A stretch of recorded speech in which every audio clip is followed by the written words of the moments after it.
Hello. All right. Check it. You got it? Good. Boys? Hey, what's up? What's up? Let's go one at a time. Zach? Yeah, what's up? This is Zach. Zach. Hi. Is this loud enough? That works. All right. Hello. Hello. I'll raise even quieter than Did you not? Yeah. We might need a little more oomph out of you. Come on, Ray. Bark it out there, dude. You're a drummer. Hello. There you go. All right. This is Brandon. What's up? Excuse me. Frog here. All right. Very cool. All right.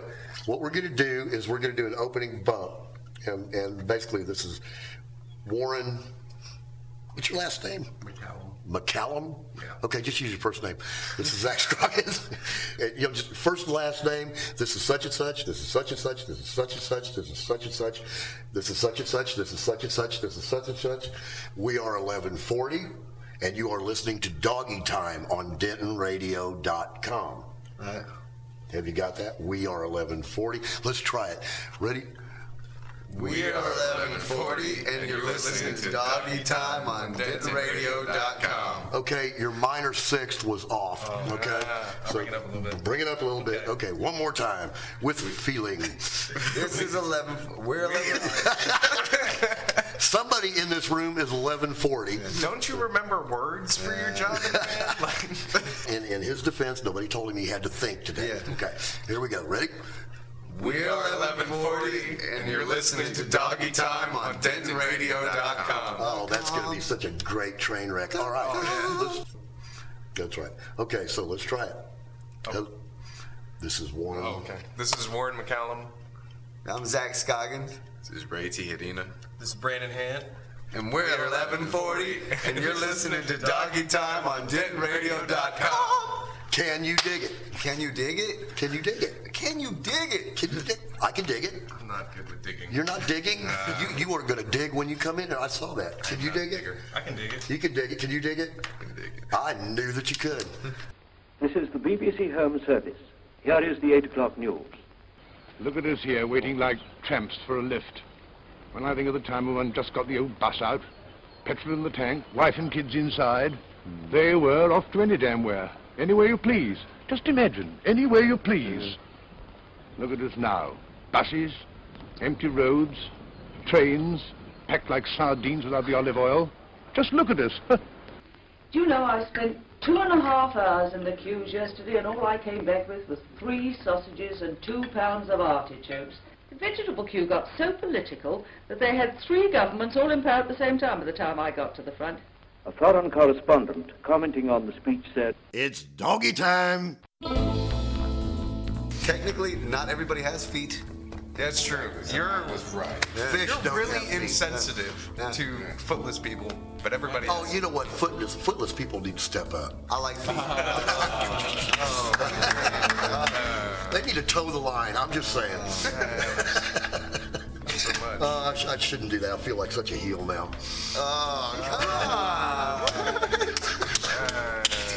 I'm trying to give Brandon a heart attack. You want me to keep going?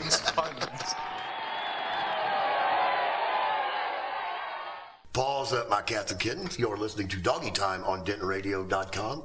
I am your host and humble narrator, Bone Doggie, here to remind you that Grim Visage Warren has once again smoothed the wrinkled front, and now instead of mounting barbed steeds to fright the souls of fearful adversaries, he capers nimbly in a lady's chamber to the lascivious pleasings of a lute. And I'm sure you enjoyed that part. It was lovely. Did you think it was pretty nice? It was kind of like wallpaper for radio, wasn't it? That's fantastic. Pretty nice. Thank you very much. I'm on a roll. I'm telling you, we're doing it. We are sitting in the studio, my cats and kittens, and tonight is a very special night for Doggie Time. I got my boys, 1140, in the studio. Hi, guys. What up? Yeah, what up, really? Word up. Word up. Okay, there you go.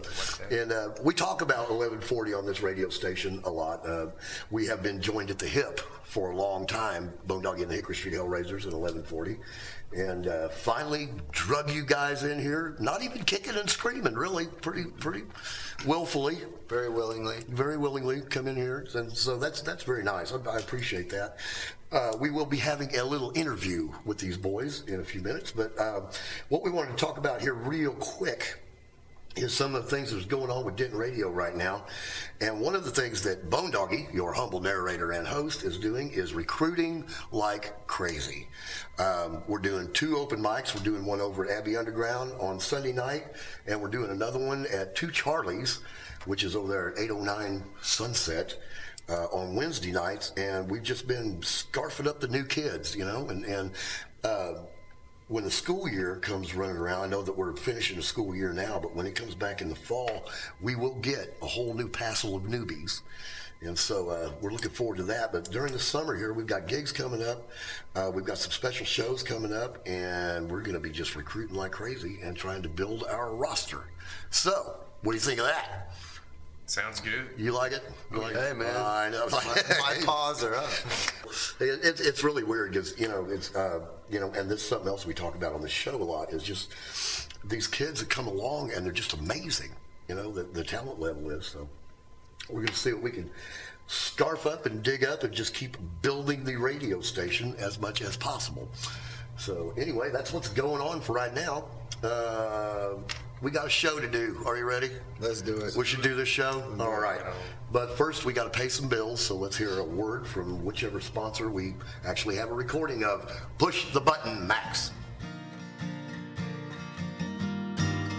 Hello, this is Richard Gilbert. I wanted to take a moment to talk about Extreme Cuisine Catering. They're a local catering company that serves some of the best food around. When Extreme Cuisine was asked why they wanted to work with DentonRadio.com, they said, "We love musicians. Most of our team members are musicians. They're a fun company to work with." Now, in catering, people always want to know what you specialize in. Is it weddings, parties, business lunches? What is it?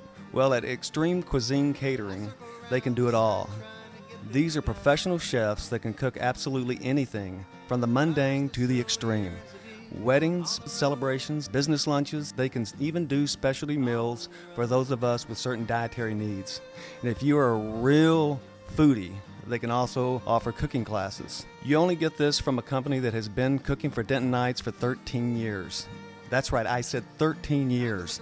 You heard it. For 13 years, these guys have been serving delicious food at an affordable price. Check them out at extremecatering.com or give them a call at 940-380-8770.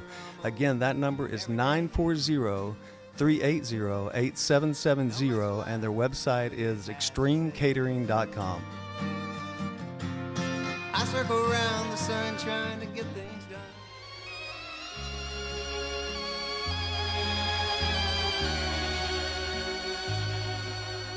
And now, friends, another edition of Bam Bam Cares. Aesop has a fable about a dog who drops his bone in the water while barking at his own reflection. Stupid dog. They could have split it. Bam Bam Cares. Tune in next week, friends, for another edition of Bam Bam Cares.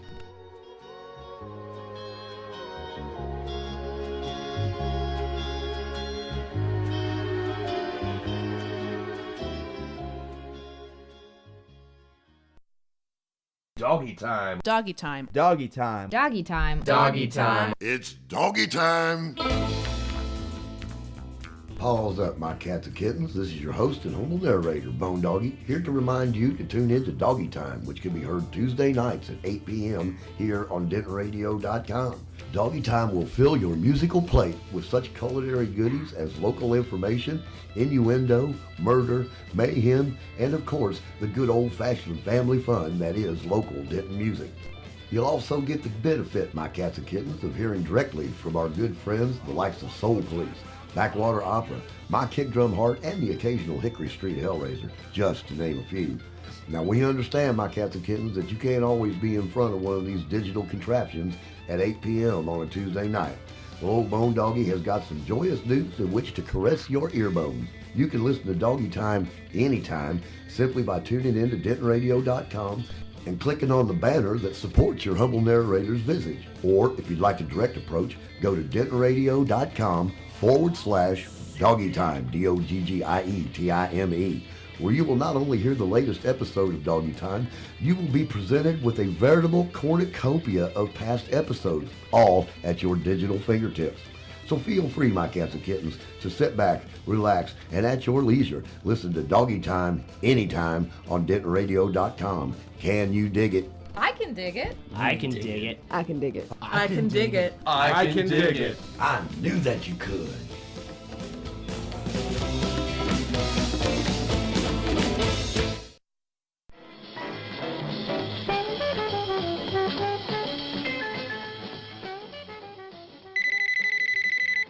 Come in, 005. 004, sir. 004? What happened to 005?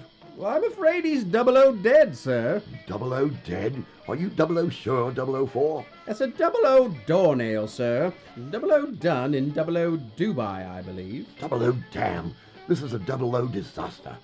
005 was supposed to go on a secret 00 mission.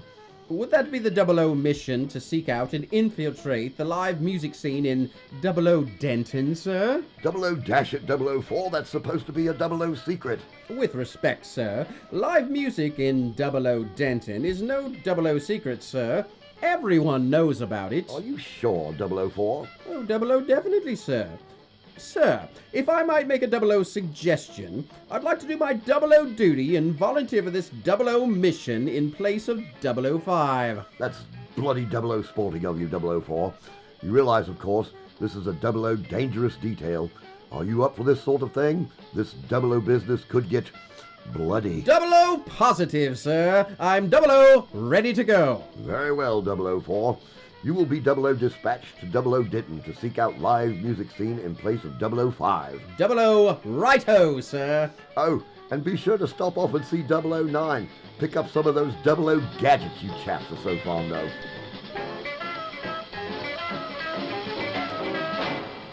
Just cell walls. You suck water out of cell walls. No, you don't suck water out of it. There's a bunch of different ways you can do it. Extracting them. Extracting? No, it's blowing them out from the inside. Cells will naturally do that. Really? Yes. They want to extract their water by unequal water pressures on the outside of a cell wall, or different salination levels will cause the water. Yeah, thanks. Cause the water to come out or join in. Just saying. Hey, this is the first time we've ever discussed this on here, so you hush. Have you ever heard of brining a turkey? Yes. Okay, so the way that works, right? You just like put a turkey in cold salt water. Right. And the idea is that the salt water outside of the turkey causes the cells of the turkey, literal cells that make up the turkey, to draw in more water because the salination level on the outside is higher and the cells want that water. Right. And so it makes the turkey more moist by literally making each cell have more water in it. That's brilliant. Yeah. That's lovely. See, he thought of it. You didn't, did he? No, I didn't. I haven't. Cooking is a chemical process. Okay, so hush. I'm thinking all these things. Brandon just likes to make fun of me. Yeah, he's just looking skeptical over there. He's a jerk. Well, because it's not paranormal. It doesn't have to do with ghosts. Okay, we will talk about the paranormal. So, like, if they threw you out of an airplane, would you be a paranormal with a parachute? Hey, yeah. Right. This is all just silly to you, and this really is. Poor Roy's like, oh my God. Is it Roy or Ray? Ray. Roy's his brother. I'm going to be calling him Roy all day long. So, yeah, I don't call anybody by their real name anyway, dude. So, you know. All right, my cats and kittens, we are sitting in the studio, if you had not figured that out already, with 1140. Yay! Drug you guys all into the same room that wasn't a municipal facility. Well, actually it is, isn't it, though? It's the chamber. So. We're sitting in the Taj Mahal. Well, at least there's no police around this time. Okay, where did you get the draft? That's what I want to know. So anyway, you guys have just released a brand new CD. Yeah. Finally. And that's a capital F on that, Mr. Scroggins. We've waited how long for this thing? A year and a half? I don't know. A year and a half? A year and a half. Question mark. And I think we ought to throw a tune or two out there during the show tonight, and give it a spin. But where did you record it? With a gentleman named Ross Compton. Ross Compton. Yeah, in his duplex. So awesome. Thanks, Ross. Yeah.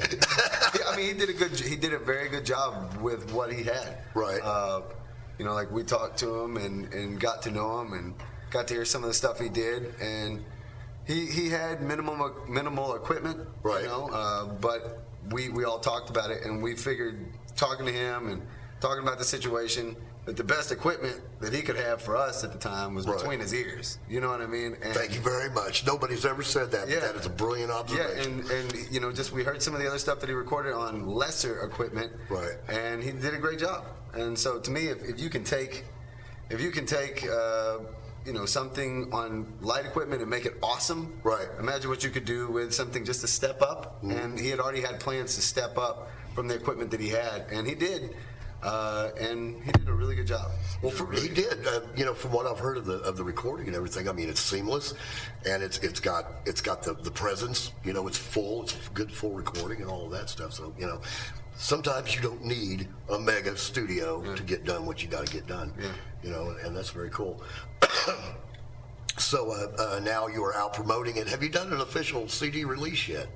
I mean, I guess you can consider Arts and Jazz Fest our CD release, but no, that's pretty damn fancy release there, buddy. Pretty well, but no, we haven't had like, you know, we haven't been like, this is our CD release party. Right. You know, getting the new drummer, Roy, or Ray, either one of you guys.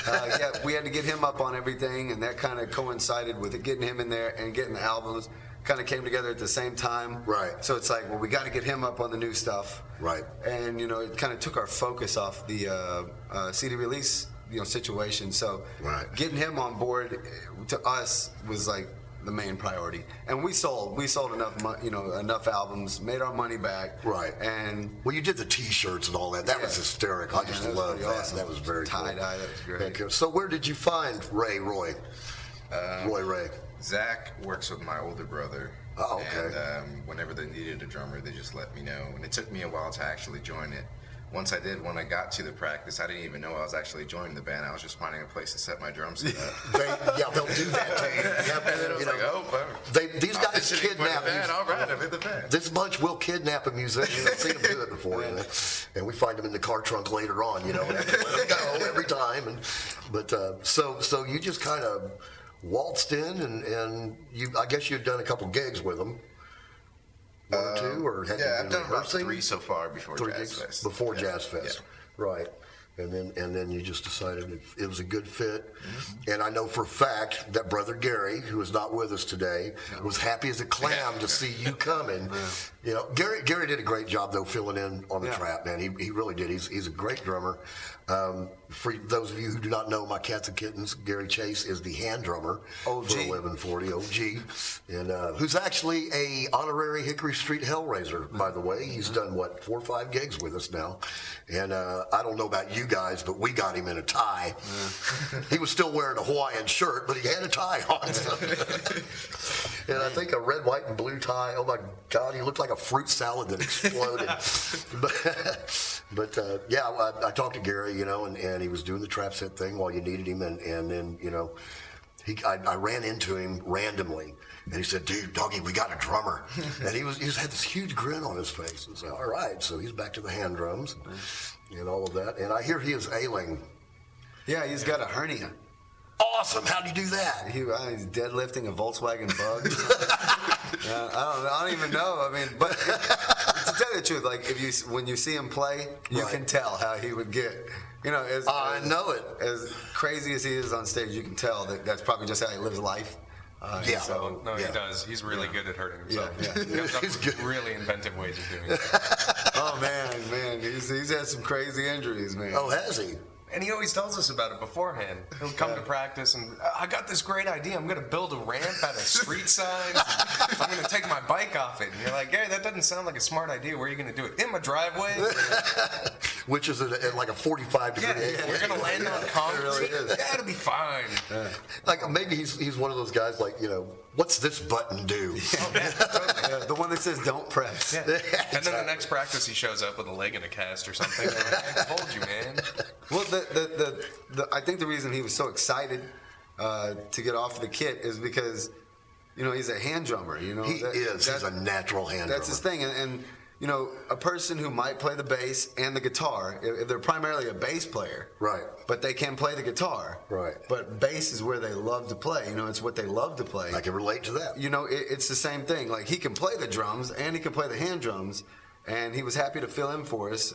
But you know, his hand drums is where his heart lied, and man, you could tell, dude. Being his friends, and like kind of like his brothers. You know, it was hurt. It kind of hurt to see him going through what he was going through, because like one gig is like, I want to do this, the next gig is like, I can't do this, you know, and it went back and forth.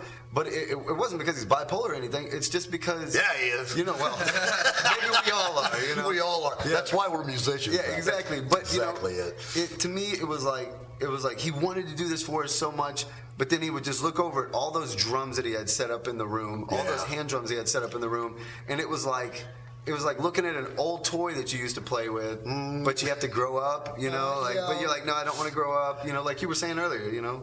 It's just, it's where your heart lies. It is. It's where your heart lies. And you know, you can deviate a little bit, but you always want to gravitate, you know, back to it. I mean, I've been playing bouzouki for 120 years, but I miss bass, you know, so I'll pick one up every now and then. And we are missing one member besides Gary, and that's Brother Zach. The perpetual lead guitar player. So Brandon's got the easy job. You just play rhythm. Just sit there playing chords. There you go. I don't know, man. We had another rhythm guitarist. He was great. He's a good guy. But Brandon is just a solid foundation. Seriously. You know, and you know, to build a home, you need a solid foundation. And it won't stand up. You won't be able to shut doors, anything like that, if you don't have a solid foundation. And Brandon is that for us. Thanks for being our slab, Brandon. What's awesome is in practice and on stage, like, you know, there's 6 of us up there. Yeah. You know that one of us is going to screw up, and that if something happens, you know, it'll be one of us. But it's rarely Brandon, because like Brandon, he's just so, I don't know, I don't want to say, you know, methodical about what he does, but he's right on. Are you methodical? At times, yes. At times. Regimented. Regimented. There we go. Woo. And he'll never miss his chance to give you a death glare. I take full advantage of that. Dude, Hal gives the worst death. Oh, yeah. I'm like, did I just punch you or something? And then he claims that it's just my face, man. It's just how I look. Yeah, well, that's good. So I remember here not too long ago, I was going through some ancient posters, and I'd come across a poster that I did when the Hellraisers were a ska band, and it was for the Boiler Room. It wasn't even Abbey Underground. It was the Boiler Room, and the backup band was 1140. Yeah. Was that you? Yeah. So you are an original member. Yeah, Zach is an original member, and you started it with, was it Patrick? Patrick Peterson. Patrick Peterson, who's out and about now. I hear he's got a band. And so we're kind of checking that out. Yeah, and then slowly you just kind of pieced this thing together. Yeah. And I guess you dug up Warren next, or was it Casey? We had kind of met. How did it come to be? Okay, so on the story of 1140, my cats and kittens. Here we go. Yeah, right. On Oakland Drive, I'll try not to make it too long, but on Oakland Drive, there is this driveway. And it's like all hippies live in there, you know what I mean? In the driveway. Oh, yeah. Awesome. There are a bunch of houses. There's a bunch of houses that surround the driveway. And, you know, I moved into the back house. Right. In the driveway. And I heard somebody playing the guitar next door. And the way I got my jollies back in the day, my adrenaline, was I did karaoke. You know what I mean? Like that. Boy, you're tougher than I am, man. Dude, I wouldn't touch karaoke with a 10-foot Filipino woman, man. No way. I was doing karaoke. I was doing karaoke 7 nights a week for like 6 months straight. It was a bad habit. But when I left, did you go through a 12-step program? Man, I did. They had to give me a 13 step just to get me over the Bon Jovi. But when I got there, I heard him playing, you know, his guitar next door, because he lived in the house next to me, the one that I moved in, and I had a guitar and tinkered around with it and come up with some songs, you know, lyrics and everything. And so I was just like, man, you know, that itch happened. I was like, I just want to sing. So I went over there and I was like, hey, can I sing with what you're playing? Do you have lyrics to this? And he's like, no. So I just started singing a little bit. Awesome. Well, that goes on for a little while, and then one day it was actually my birthday in 2008. We were playing some songs, and some other people were over there, and we were like, "Hey, why don't we go to this other guy's house and have a party?" And so we went over there. That's where we found our first lead guitarist, our bassist, and our drummer. And then Casey, which was the egg shaker. The egg shaker. The egg shaker. Okay, and then, we were playing around that night, and then I was like, you know what, why don't we make a deal of this? Why don't we try to come out here like next Wednesday and just have a practice once a week? And it started like that, and then we started coming up with some songs. I was like, well, why don't we do an open mic? And then, I had a buddy that was doing an open mic up at Andy's, one of the local bars on the square. And yes, we know Andy's well. Yeah, we talk about Andy's a lot here. Yes, we do. Smokey. But I knew a guy that I worked with, and he did the sound, and he got us a time slot. Well, the time slot that we got, there were 20-minute segments. Wow. And the time slot that we got was 11:40. So we went up there and we did our thing, and it went off without a hitch. It was really good.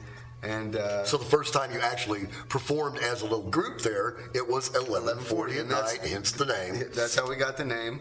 Yeah, I know. And what's funny is before that we had tried thinking of band names, and you know how hard it is to actually think of a band name that has some kind of meaning and that actually is not stupid. Yeah. But anyway, so you're talking to somebody who calls himself Bone Doggie. Yeah. That's awesome. So you know what I'm talking about. But no, we kept going. We got a saxophone player, then we got a violin player. That's right. Oh my God, I remember that. Yeah, you went through a plethora of musicians at the time. It was but it got to the point to where it was trying to be too artsy, and things just, people went their own ways and things happened, and then I met Warren. I started working at a restaurant, and Warren was there, and he did a documentary of the band. And really, and is this something you can find on YouTube? No. Oh, come on, man. Where's it at? Where's it at? I want to see this. You can search 1140 Destination Unknown. Oh, no. 1140 Destination Unknown? It features a rather chubbier version of Zach. That's not even what I'm worried about. Come on, buddy. Dude, really? Oh, chubby? But awesome, man. Oh, yeah, Zach started working with me, and I had to shoot something for, I was going to UNT, where I did the RTVF program there. And so it was like one of the first things you had to shoot that you kind of had an open, open-ended what you could do, and it just had to be 7 minutes. And it could be a doc, or it could be a narrative or something, and I just couldn't fathom anything. And I'd heard Zach at work talking about his band, so it just kind of, I was like, oh, I'll shoot a documentary about your band, it'll be fun. So rolled up that night and met everyone in the band, listened to the songs and put it all together, and then drama happened within the band, I don't know, and actually Zach and you and I formed a band for a little while outside of it. Too Tall Jones. That's the greatest name ever. It's pretty, there was the bassist, the old bassist, and the old drummer. They were friends, right? And like he was saying, there was some drama that happened so long ago. I can't even remember now exactly what happened. But I remember I was gonna go tell the drummer, "Hey, look, we had Casey, that egg shaker, but he was very solid. Yeah. And he was chomping at the bit. He was like, I want this. So." I went to tell him, and then I had Warren there, who, if you haven't heard Warren, whoever's listening to this, if you haven't heard Warren, he is the best bassist in Denton, hands down. No offense to anybody in the Hellraisers or anything like that, but Warren is awesome. You do a pretty decent job, young man. Pretty decent job, yes. To go from this bass or the other bassist to this bassist, and then to go from the other drummer to Casey. Oh my God, that's what it grabs you by the boo-boo, doesn't it? I mean, exactly. It does. It wakes you totally up. Yeah, and we did that, and that wound up working out for a little while, and then we had a rhythm guitarist, and actually we had a lead guitarist, and he was playing with us, and he was like, "Look, I love this girl, and I'm going to move out to Austin and live with her." Hard to argue that. Love, and I was like, "You stink so bad, but whatever you got to do, man." And then we met Zach, and dude, Zach said in the first practice is magic. And then I remember when Zach showed up, and the thing that I found remarkable was that your sound went pop. Yeah.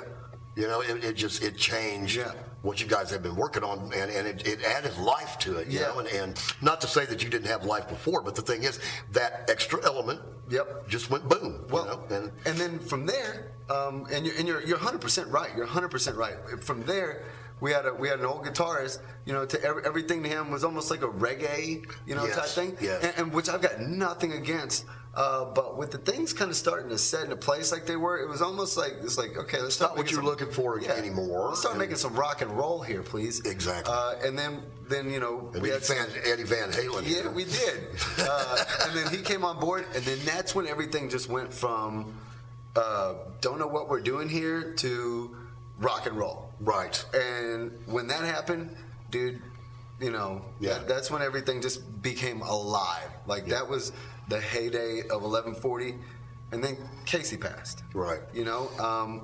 And then like we said, Gary, I forgot to mention Gary. One of the best things that Patrick Peterson ever brought to us was Gary Chase. I hear you. He brought him over. He's Gary's like, I want awesome. to come jam with us. Yeah.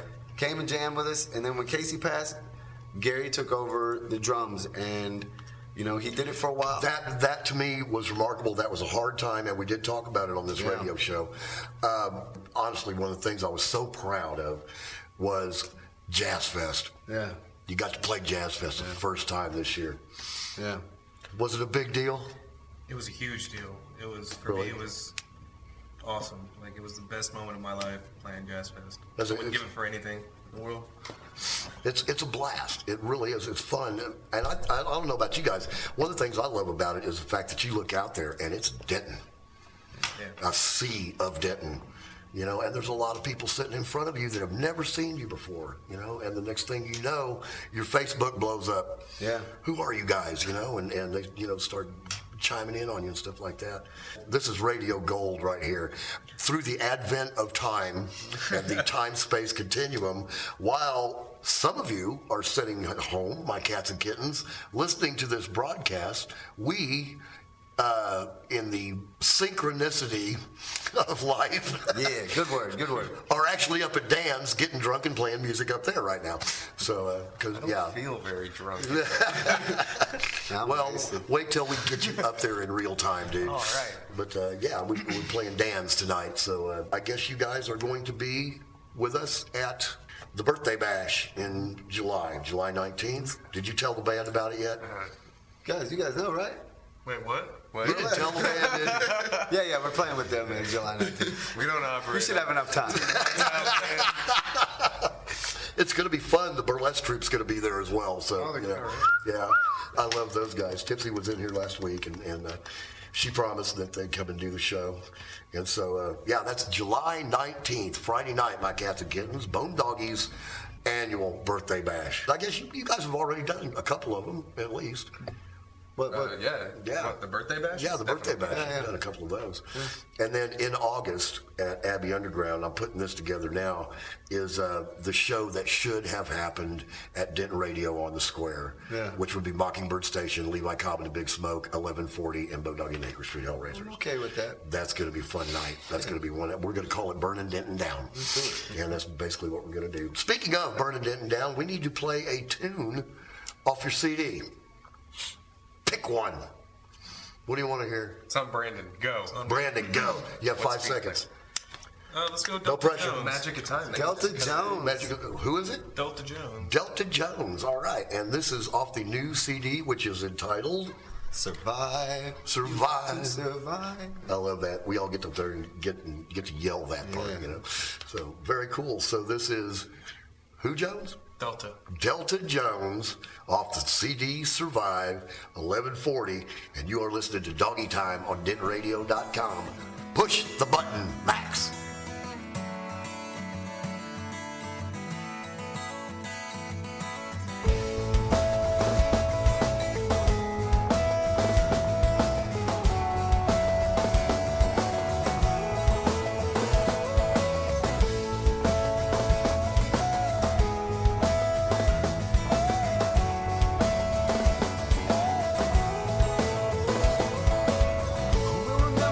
Delta Jones with a black and long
But the last book come out, and I had to sit down and read it. I think that was the last book I actually read.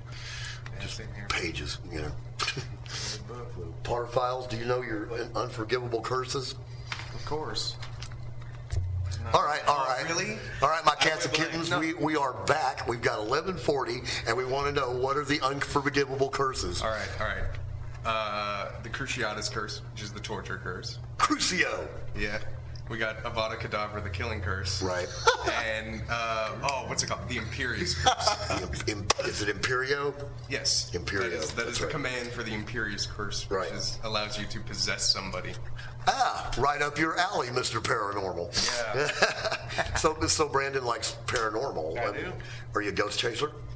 I've always wanted to go ghost hunting, but Warren's never really, because me and him used to talk about doing it. But. Yeah, I'd get to be the resident skeptic that tried to explain I was gonna say. random noises. And be I like, "That's believe the I wind." lived in a haunted house for years in San Antonio, so that's where I got my whole paranormal from. Really?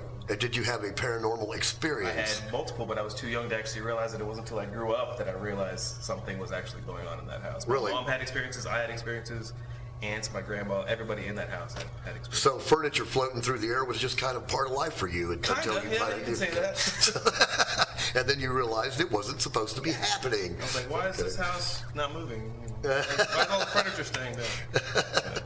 Wow, that's really kind of creepy. Yeah. Was it creepy, I guess, until you actually realized? As a kid, I just thought it was my imagination. I was just seeing things, just in my head, and then I realized what they were saying to me, and it just... Okay, so you were seeing things and hearing voices as a child. Yes. See, that's the creepy part. Were you on acid during this paranormal experience? Maybe. I don't know what my mom was giving me. Maybe she was. Here, let's put some acid in your Fruit Loops. Did you remember to add the mushrooms to Brandon's milk? Here's your mama. Mama wants to be amused. Here you go. Oh, we've got a new one, 2.5 months.